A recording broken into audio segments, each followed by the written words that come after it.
Good morning, sports fans from all around the globe. I am your host, Jeff Dawson, East Coast Sports Investors, and this is your breakfast bankroll for Sunday, May 15th, 2022, officially halfway through May. Before you know it, June is knocking on the door. Um, I'm debating whether to bring Riley Raid on so he can sit and enjoy this rant and vent for a few minutes. I think I'm going to do that. Let's bring on our co-host from the Windy City, the one and only Mr. Riley Magnuson. Good morning, sir. How are you? Morning, my friend. Happy Sunday. I'm excited for whatever direction we're going here to kick things off. So please, by all means, I'm ready. Up early, bright and early, ready to rock for this loaded Sunday slate. Let us have it. Well, I figured it'd be best to let you into the studio because I don't want to take up 10 minutes on this rant, but I think it's very important for someone like yourself who's been in these lanes for a year and a half. You're going on your second year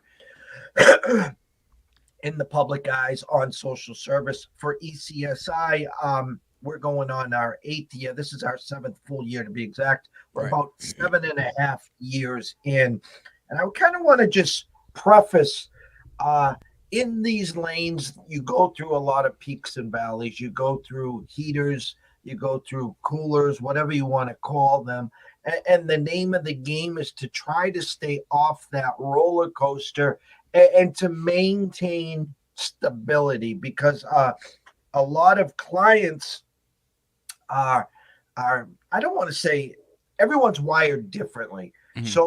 So in other words, some take your information and they run to the window and they play their information and that's it. Some obviously want to sprinkle a little of their information on top of your information, and then some become the mad scientists that take your information and then their information. And then, Right. instead of 3 games a day, they're at 8, 9, 10, 11, Right. 12 games a day. So for ECSI this week, I like to say, you know, you're either the dog or you're the fire hydrant. And let's just say we've been the fire hydrant for most of the week. So here comes the rant and a little venting. I'm going to start with yesterday. Myself and Scott did the breakfast bankroll. Um, I had a total of 6 plays, and the 3 plays that I left on the desk go 3-0. The Cards Hmm. first 5, they win. The Red Sox first 5, they win. And Angels game 2 first 5 win. The games I released, Cincinnati first 5, loser. Uh, the Guardians first 5 minus the hook. Bieber gives up a solo homer in the Yep. fourth, 1-1 tie, loser. And then the final game is the D-backs minus a half first 5. Gallen allows 2 hits, absolutely dealing. And Grooves won and got caught up in the fourth. Solo homer 1-1. Diamondbacks bottom 5 leadoff double. Out, out, out. Thanks for playing 0-3. Okay. So that's number one. Number two, about 2 weeks ago, we released 4 hockey series plays, which the good thing about series plays is you're not diving into every game. So, Right. if you get a 6 game series, well, you lose a unit, it's okay because you Right. have hedge opportunities, you have double down opportunities, or you can stick and stay. Now, throughout the last week, I've been telling the ECSI family, you got outs here, guys. You got outs here, guys. If you want it, fine. If you want to let it ride, fine. So, we went against the 4 moves in hockey. Right. Okay. The lines that looked absolutely out of whack, out of whack. We're trying to get other side monies. Number one, the Wild open up minus 160. They get all the Blues money. They want the Wild close at minus 139. Blues win in 6. That's number one. Right. Number two, Bruins open up minus 110. Close plus 105. Hurricanes before the series, 3-0, outscoring the Bruins 16-1. Home ice Right. advantage. Hurricanes win in 7. That's Hmm. number two. Toronto versus the Lightning, two-time defending Cup champs. Toronto opens up -130. The whole world knows the misery that this team has gone through. Right. And I was in the boat with you 100% on this one. Yes. And the fact is, if it gets to a game 7, you might as well just go to the window and just keep punching tickets until the puck drops, because Toronto can't win a first-round series, never mind a game 7. Right. Lightning 2-1. Thanks for playing. Now, the funny thing about yesterday's Hurricanes and Lightning game, Max Domi scores his first 2 playoff goals. Right. When I hear Domi, I think of Ty Domi. Okay. Right. Now in comes Max. And then the Lightning, it wasn't their superstars. It was Paul Neal, Larry Neal, Larry Neal. Doesn't matter. It doesn't matter. Okay. So that's 3. Okay. Now, today, the Penguins opened up -125 or 130 in their series. Rangers get bet to -115 before the first game. Penguins up 3-1. They lose game 5. They lose game 6. And now I think the Rangers are like -140 for today. Okay. So the sermon here today, guys, and I want to say for the ECSI VIP family, I want to thank you, because usually with a week like this, I wake up to 20, 25, 30 emails like, I don't even want to read these on air. They're not rated G or PG, No. put it that way. But I want to thank everyone for that. But this is sports. This is, and especially in baseball, there's no crying in baseball. No. But I can tell you, I was seething so bad yesterday after, just winner on the desk, loser released, checking my bankroll, and then watching the hockey painlessly as the Bruins lose, as the Leafs lose. And then now I'm sitting with a Pens ticket where you can take the high road, take the Rangers minus the 140, and then you're guaranteed to lose 40 cents. I mean, I wanted you on here because I got 5.5 years, 6 years of these type of days and these type of weeks. I wanted you to feel a part of.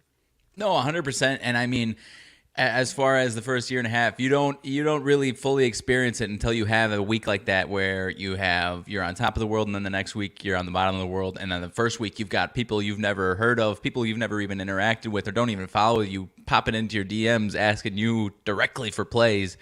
And you oblige, okay, for sure, whatever, man. And then the next week you've got different people that you've never heard or never interacted with or don't follow you, calling you the worst piece of worst piece of crap on the damn planet.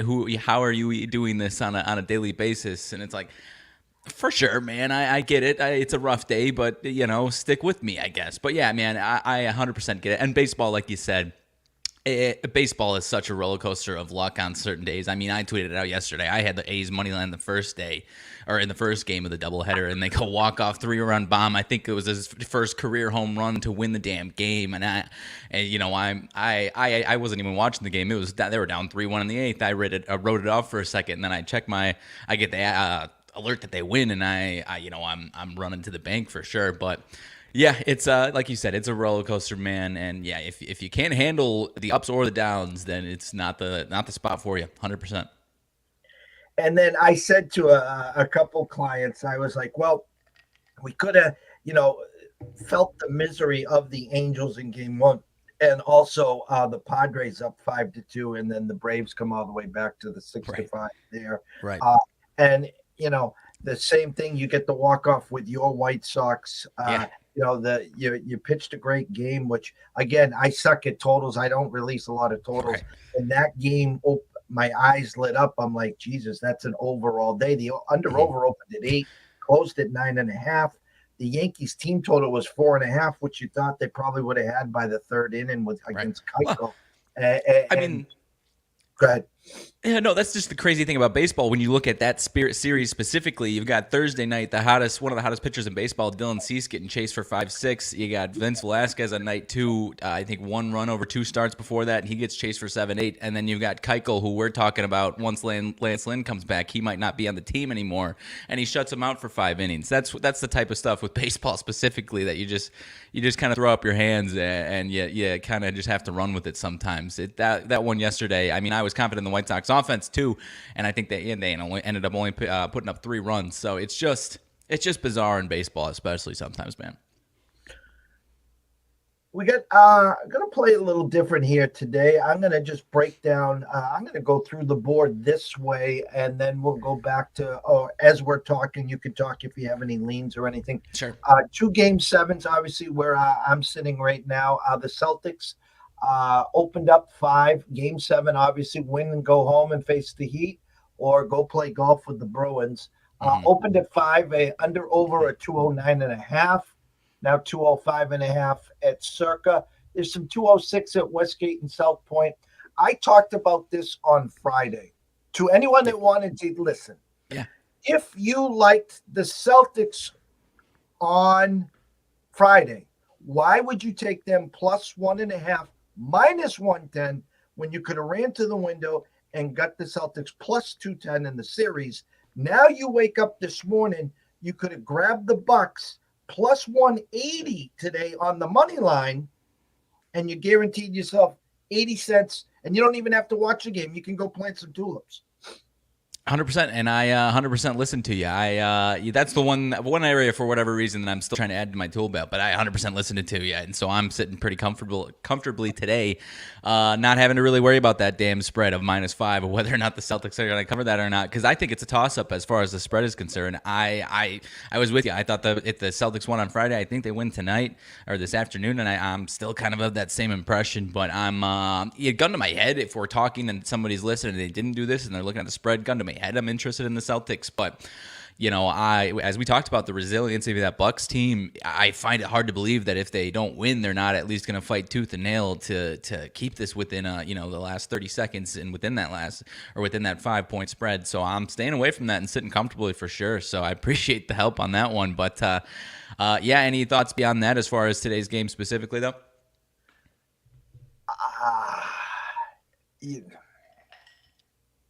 I was there for game 1. Mm-hmm.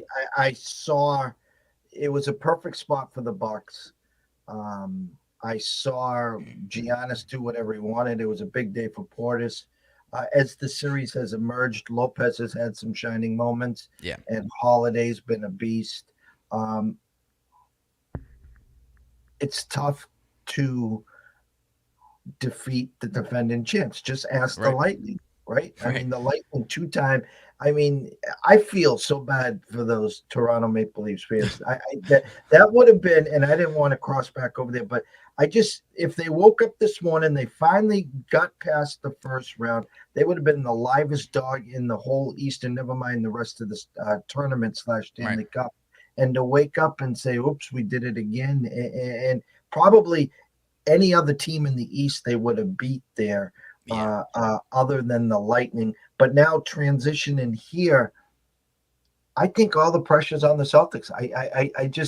I'm afraid. No lead is safe, obviously. We saw that last home game in Boston.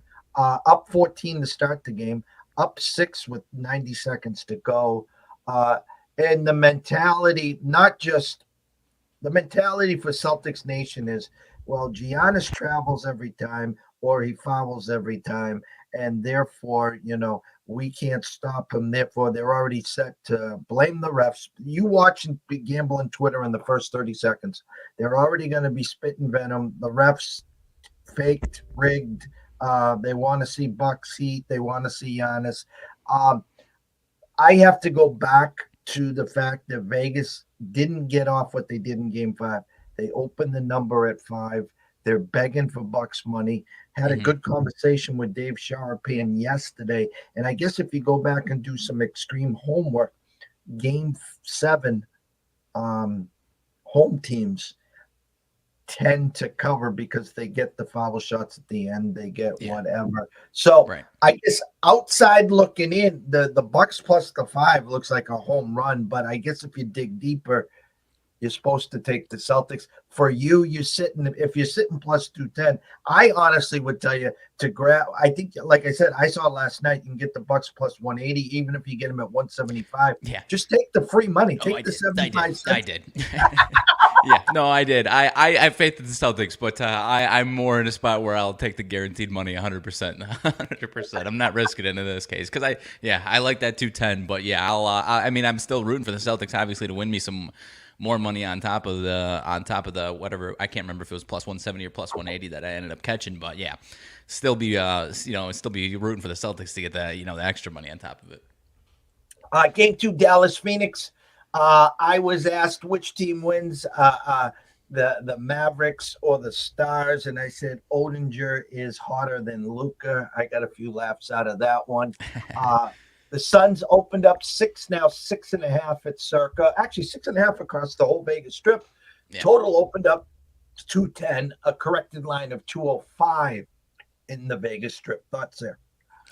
That spread is tough for me. I lean towards the Suns. I mean, when you look at this series game by game, I mean, the home team has been, I think the closest margin of victory is 7 in game 1 for the Suns at home. All these other games for the home team, whether it's Dallas in Dallas or Phoenix here in Phoenix, have been kind of an onslaught for the home team. So, yeah, if we're going on top of that trend, I think the Suns probably clean up some of their issues. And, I think it's going to be close on this spread, so I'm probably going to, just sit back and watch from entertainment. But I expect the Suns to win. I think it's going to be a similar situation where Luka's going to be out of this world, but not really anyone else is helping him out too much, kind of how we've seen on the road for them. So that's where my head's at. If I'm going anywhere, I'm laying the 6.5 with the Suns. But I'm going to stay away from that, but that's what I'm fully expecting here. Before we have you on tomorrow morning, and we'll already have the results, I have to credit Sharapian for this. It's not like we have Biff's Almanac right now. Yeah. And can tell everyone. He said that yesterday, and I busted a gut. Let's play the game. Suns Warriors. Before we see any numbers or anything, who you leaning? I give it to the Warriors. I really do. I think I'm just a believer in that type of experience. I saw something today as far as, if we don't get to that, just to kind of walk back. Someone said deja vu to 93 Suns losing in 6 to the Bulls in 93, what they did last year, lost in 6 to the Bucks, and then turn around the next year looking like a really solid team and losing in 7 in the conference semifinals to the Rockets in 94. So that would be deja vu as far as that is concerned. So just a red flag as far as that's concerned if you do that or if you like that type of stuff. But I give it to the Warriors. I think that those teams match up really well. Again, if you're talking, if you're someone who thinks the NBA is even 10% rigged, you got to be thinking it's going to be Warriors and Suns for the most part, because I think that would be just an electric series. But I give it to this Warriors. I think that series goes at least 6 games, though. And I just like that extra experience, and the way Klay Thompson's starting to get rolling, that kind of scares me if I'm anyone facing those Warriors at any point. So I'm going to give it to the Warriors in 7 in that one, I'll say. MLB, we got, I don't know if I like this or not. I'm going to say I don't, but what does it matter what I say, especially this week? 11:35 start again. Great game. Yeah. San Diego, Atlanta, Musgrove versus Wright. So MLB going to a brunch or breakfast game there. And then, of course, we got our normal 1s, 2s, 4s. And a great game tonight at 7 o'clock. The ESPN game is San Fran, St. Louis, Rondon, and Wainwright. But before I go through my eye test, the board is yours at what you're seeing. Any leans, any props, any games that you're eyeing today? Yeah, I mean, we can kick it off with that first one here. What's starting about a half an hour. I'm interested in the Braves in some capacity in this one. I liked him already, but you kind of turned him on to me a little bit more as far as right for the Braves. I like him in this matchup, especially. He handles this a couple times, not a huge sample size, but he's handled this Padres lineup pretty well. So I think he's in line for a really nice start. And Musgrove, actually, the Braves have handled him pretty well throughout his career. And so when and then you factor in, we've got a 21-3 team as the dog and a 16-18 team as the favorite. That despite being world or defending champs, I think that kind of rings my bell a little bit too. And then the last thing for me, I haven't been able to test it out too much with baseball season, but in a few other leagues throughout the last couple of years, one spot that I've really enjoyed on these early games, aside from our Fade the Public Friday, these really early games sometimes, and again, I haven't tried it too much with baseball, haven't had too much of an opportunity. I think this is only the second 10:30 my time game. So we'll see if this is something to look out for. But these Fade the Public in these really early games when the market can't really react to that early morning money, and the average person's just waking up trying to get something in really quick before the game starts here in a half an hour when they're waking up. In other sports, that's been pretty damn profitable for me. Not a huge, massive split in this one today. I think it's like 60-40 money on the Padres, at least on the money line from where I was seeing. So that's one side that I'm picking off, and it's kind of been, I don't know what it's been doing the last hour or so, but it was kind of climbing in the Braves' favor, -120 up to -130 I saw in a couple spots. So maybe first five. I don't know what your thoughts, if you're disagreeing with me completely, or maybe you like the first five a little bit more, but I think I like the Braves in some capacity today. Yeah, tough spot for me, especially early in the day. What we will do is we're going to put together our weekly ECSI Sunday FUNday action parlay. Try to connect the dots here. Yeah. And obviously nothing worse than putting in a 11:35 game. No, and definitely not. the boys are looking and the girls are like, it's 1 o'clock, Jeff, and we're already out of bullets here. So, right. That's fair. I think, momentum, Atlanta, big comeback yesterday. Musgrove, Wright had been pitching great. He's had a couple small hiccups, nothing major. Musgrove has been grooving. I think the value's on the Padres and a bounce back, but it's Sunday. One of these games that, you grab yourself an espresso, a bloody, a mimosa, whatever, get you going in the morning and just enjoy that. The next 1 o'clock games, Cincinnati, Pittsburgh. Cincinnati kicked me in the you-know-what yesterday. Yeah. Grabbing Castillo on the second game now, his second start. Offensively, since he had been doing great, starting to win some games and was looking for some regression from the Thompson kid from Pittsburgh. I was watching the game and tell you what, that kid's got an electric fastball. His ball jumps. And so that was lights out there. In Miami, the home run bats finally woke up yesterday, but faced Woodruff today. Mm-hmm.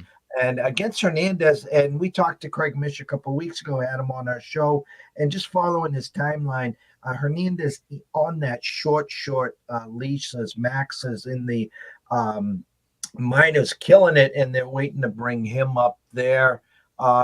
Baltimore, Detroit, obviously leans Scooble there over Wells. Good matchup in Toronto with Manoah versus Springs. Manoah opens up 130. Circa overnight and this morning put it down to a pick.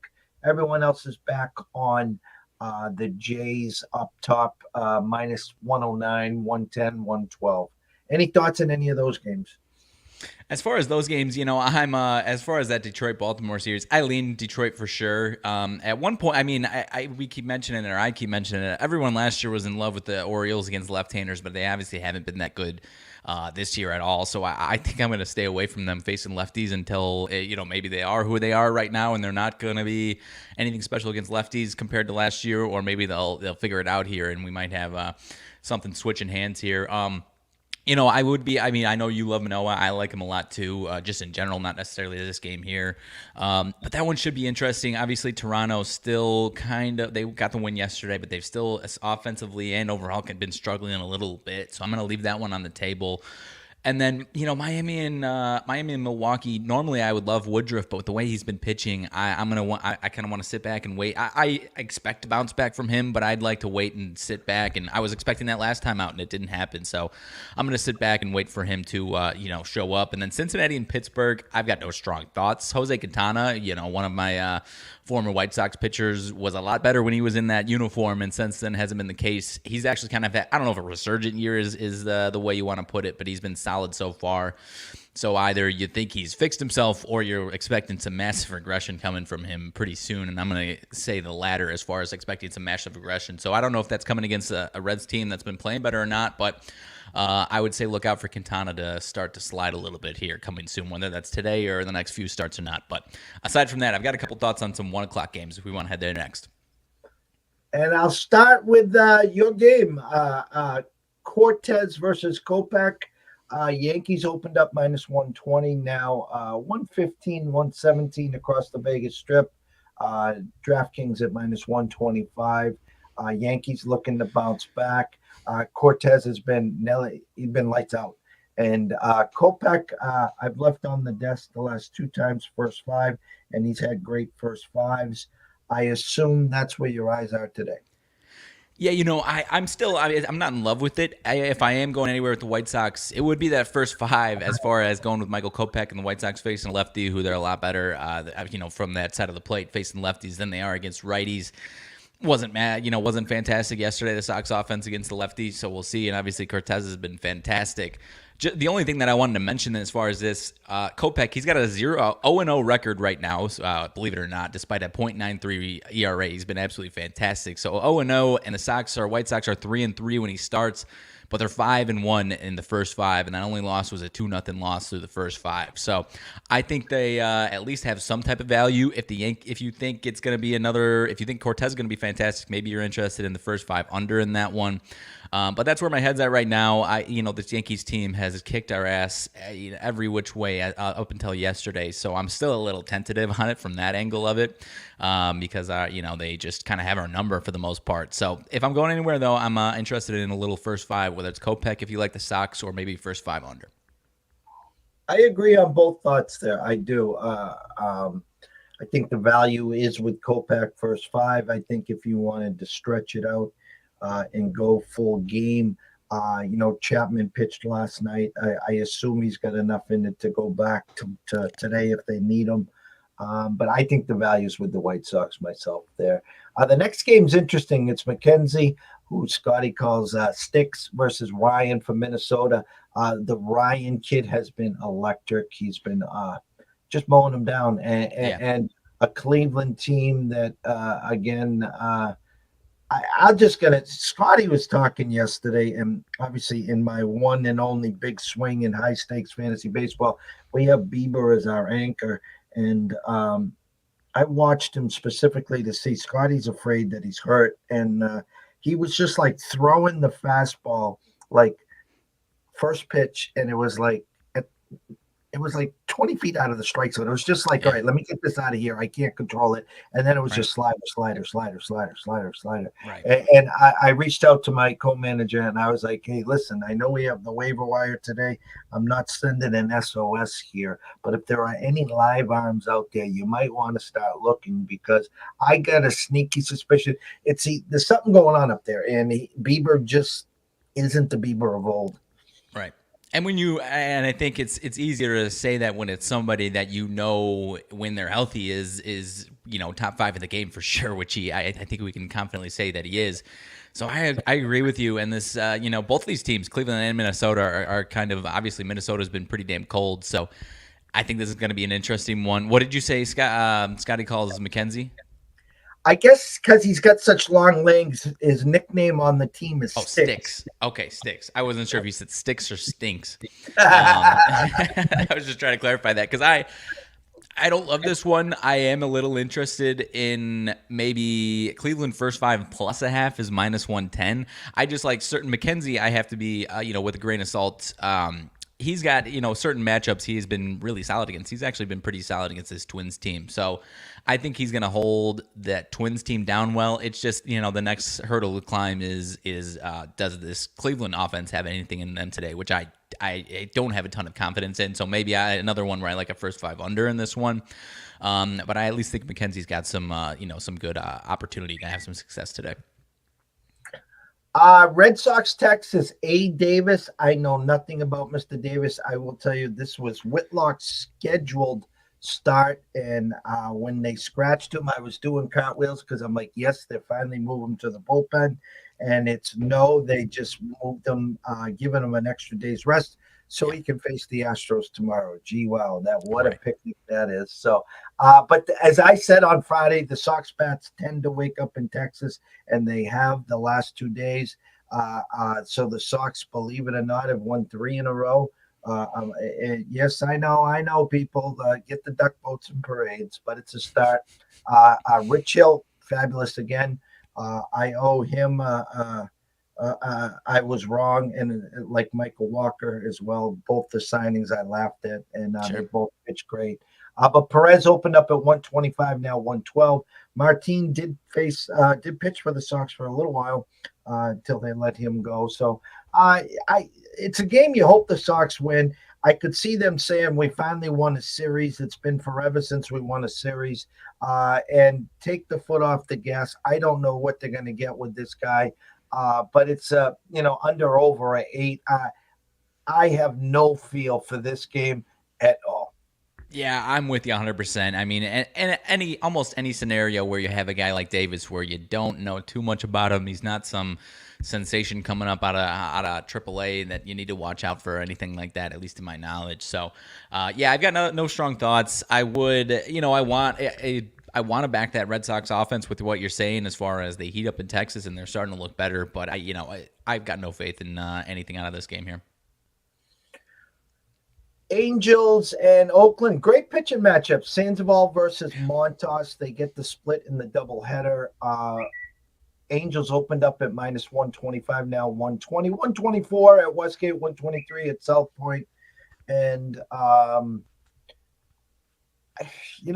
Angels are rolling. Let's be honest. The Yeah. Angels are rolling.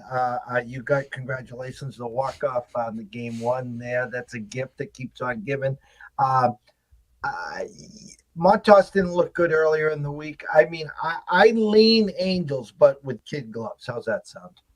I think that's a fair point. Really the only thing, if you're interested in Angels, that would concern me, it looks like a big fat public side, at least on my tracker. Sometimes the tracker's a little off. 80% of money or so and 75% of bet slips or something along those lines. And that would probably be my only concern. And I think you said it's going the opposite way a little bit there. But I really like Sandoval as well. So I think I'm going to stay away from that one. Because I don't know that I have enough faith in Montas, even as an underdog, to really climb that hill. It seems like that's a little bit exaggerated in my side and in my eyes here. The one overnight that looked like a slam dunk. Washington wakes up and beats Houston yesterday, rather convincingly. And then in comes Verlander versus Corbin, and been fading Corbin for a while. Verlander has been money in the bank for us. First fives here opens up at 200. Correct. Well, actually, now down to 186, 185, 195 at DraftKings. You would expect Houston to bounce back here, especially against Corbin. We've cashed, I think, 3 out of the last 4 first fives with the Verlander here. Obviously, that would be my lean today, minus the half run. Hope to get, 1, 2, 3 across the board and have Verlander shut them down. Yeah, and I think you can feel there's been a lot of situations where the Nationals have that type of outburst like they did yesterday and then lay an egg the next day. So I think you can feel pretty – sometimes these seem too good to be true, but I don't think this one's too good to be true. I don't think you need to overthink this one. I don't think so. Last two, Seattle at the Mets, Ray versus Carrasco. We've been fading Ray all year. Mets, lay the egg on Friday, on Fade the Public Friday. Max and company lose 2-1, then they bounce back yesterday. Not a big fan of either pitcher. I actually stay away from this game. I could see the Mariners coming in and stealing this series and winning 2 out of 3 here. Not a big fan of either pitcher, but I think the numbers kind of really try to entice you to grab the Mets today. I think so too, and the money that I'm seeing here, 69% of bets, 61% of money on the money line would kind of tell you the same thing. So I'm with you though. I like this. I think Seattle's going to have a nice little resurgence here offensively, maybe at some point, and they kind of are just a tiny bit. So if I'm going anywhere, it's because of that. Not so much on the pitchers here, because I'm with you. I'm not a huge Robbie Ray fan either. So I'll stay away with it. I'll stay away from it. Excuse me, with you on this one. But I guess I lean towards the Mariners also. And last but not least, KC in Colorado, Lynch versus Gomber. Bats have been wide awake so far in this series. Under over open at 10.5, now 11. Colorado opens up at minus 160, now minus 142 across the Vegas Strip, 145 at DraftKings. I haven't been involved in either of the first two games, and I will not be involved in the last game. I actually took the Rockies yesterday, and then and that's all I'll do for this series. Taking my money and running on this one. It was up towards around minus 160, 165. I like Marquez. Herman Marquez at home. That's where I was at with that one. I like a lot of these Rockies pitchers more at home, but not enough here in Gomber's case to feel confident, because you're right. These bats have been way too lively. And I mean, what was it, 14-10 in game one? That's a coin flip in a different right. And yesterday, obviously, the Rockies bats were out and Marquez was solid. Take that factor of Marquez out of it, and I think you got another coin flip on your hands. So I suppose maybe the value is on the Royals, I guess, in this one, but I'm not fading the home team Rockies here today. NHL, the two games we talked about briefly at the start. 7:05 Pittsburgh Rangers game 7. The Rangers did not open up minus 160, people. I did see some 145s and 150s. Rangers now currently corrected line minus 120. I put out right before we started the show. I got from Don Best. Sid the Kid is now probable. So you get, if you like the Rangers are minus 120, some 125s at South Point, Caesars, DraftKings, and WinBet. If you think Pittsburgh can steal, win, however you want to call it, game 7, you can currently get them plus 110 there. And then the 9:35 game, Dallas and Calgary. Everyone's expecting, Calgary to cruise here. Well, it's a game 7. It's because of Odinger. Out of the blue, this guy's been rock solid, and Dallas is a tough opponent for the Flames. Right. Calgary opened up minus 195, still 195 at Circa, minus 200 at Westgate and South Point, and of course 215 at DraftKings. I think Calgary, most people are thinking will find a way to win a hard-fought game, just like Edmonton did yesterday. Hats off to the Kings, by the way. Kings played a hell of a series. Absolutely. Took them to 7. And I think the same thing's going to happen here for Dallas. And, obviously we're rooting for Pittsburgh here to not steal. They had an opportunity. Nothing worse than being up 3-1 in the series, having a shot to take it at home. And now you got to go on the road back to their building. And, to think about if you lose this game, you got to all summer say we were up 3-1 and now we're golfing. Yeah, I don't know what to expect in this one. I'm not the hockey. I actually was able to. I got a sweat-free Pittsburgh and Rangers game in this one. I caught the Rangers for the series before Game 6 at plus 188, I think 185, and then flipped around and got the Penguins plus 138 before it dropped down here. So I'm sitting sweat free on this one here today. So and as I've mentioned, I'm not the hockey guy, so I guess I'm wearing my Rangers colors by mistake. So I guess that's where I'm at with you today. And something, that's a good closer here, because in today's lanes, if you're serious about sports wagering, investing, and you want to try to make this a second stream of income, if you aren't in it for action and entertainment, what Riley just talked about and what I talked about on Friday is exactly where you guys should be shopping. Instead of digging into the game after game and sweat, well, I like this matchup, I don't like this matchup. I like this matchup, I don't like this. They're better on the road than they are at home. Riley goes again. The Rangers were minus 120 on Friday. So why, if you liked the Rangers, I said if you liked, right, why take the minus 120 when you can get plus 180 on the series line? And then you come back home and then you take the plus 138. You're guaranteed 38 cents. You got a little vested interest because you'd rather have the 80 cents now with the Rangers just like the Celtics and the Bucks. It's out there, guys. You just got to Right. do a little homework. That's all.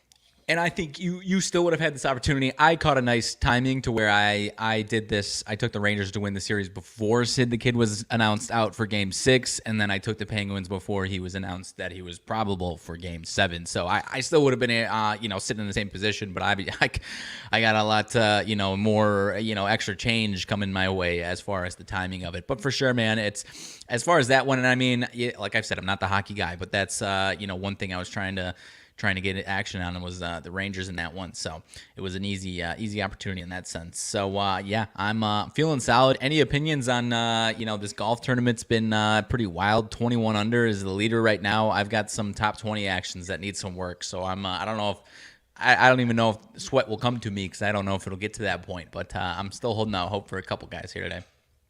Well, it's funny because I actually got a handful of DMs yesterday afternoon asking me who's going to win.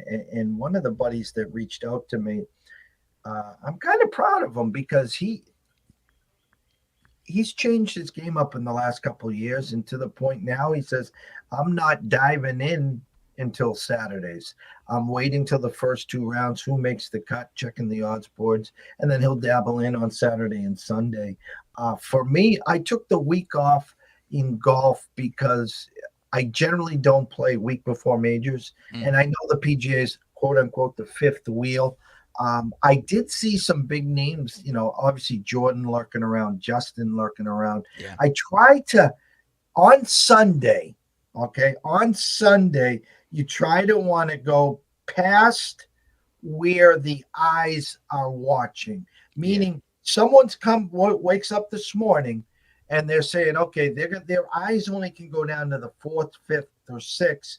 And for me, I mean, look, you got Neiman, you got Thomas, right? So that's obviously where the eyes are, right? Because someone's going to go after and say, well, Munoz is not going to hold on here. So that's where the eyes are. But I think you want to go further down. Your boy still has a shot at -16 with Scheffler. Sure. He still has a shot.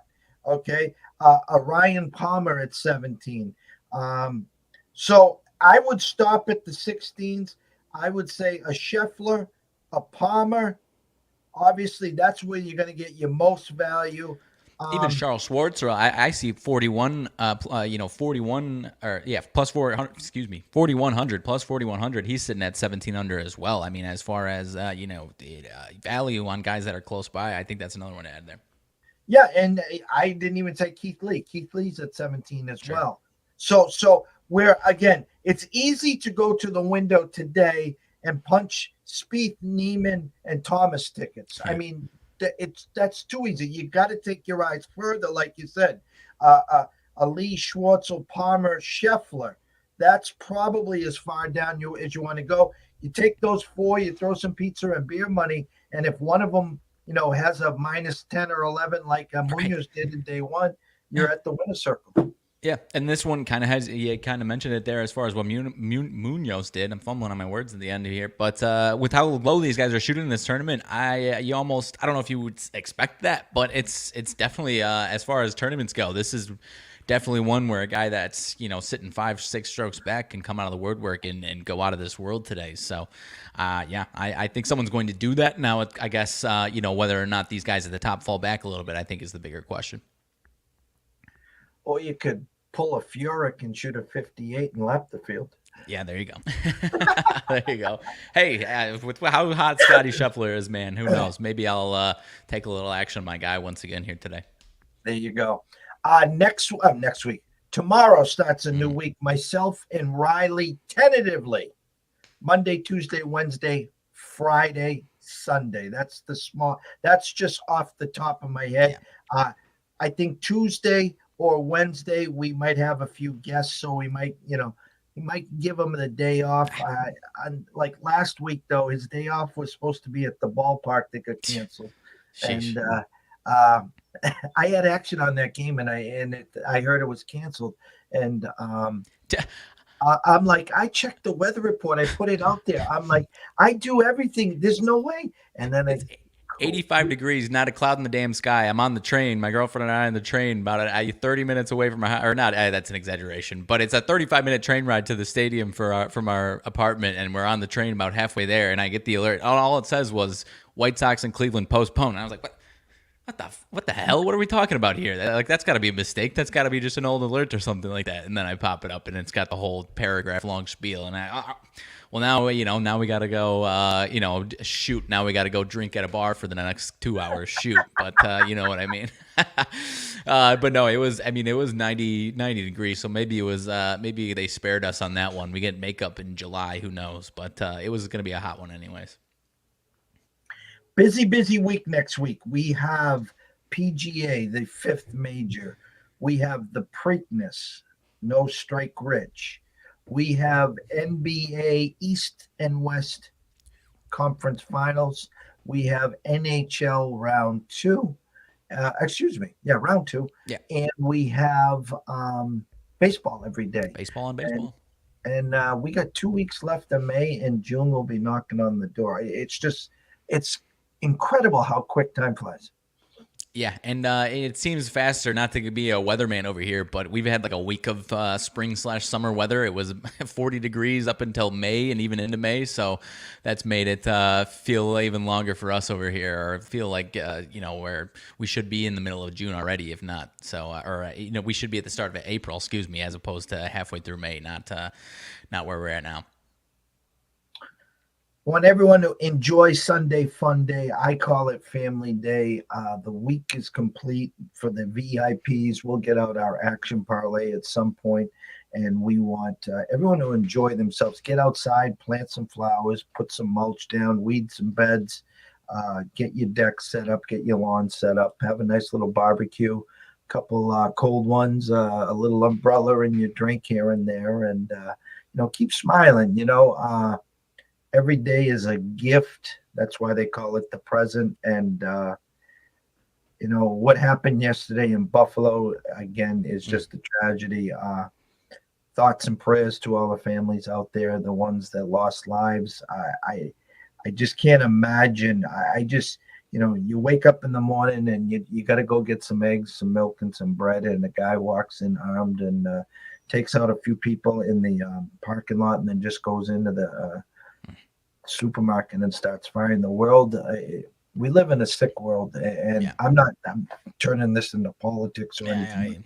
The gun control and it's in social media and the CNNs of the world, the Fox of the world. You go all the way back to Columbine when that first incident happened, and how it is glorified and how it is shown over and over and over. Well, what it's doing now is it just, hey, how can I get on TV? How can I be, and it's just sad. It's sickening. So from myself, Jeff Dawson at EC Sports Invest, from Riley Magnuson at Riley_Magnuson, the one. We wish everyone a blessed and happy Sunday. And do remember this, if you are wagering or investing today, please do it responsibly. If you have a problem, pick up the phone. There's an 800 number available. Ask for help. Why? Myself and Riley care. We want to see you here today, tomorrow, next week, next month, through 2022 and beyond. We wish everyone a blessed and happy Sunday, and we'll catch you next week. See you soon.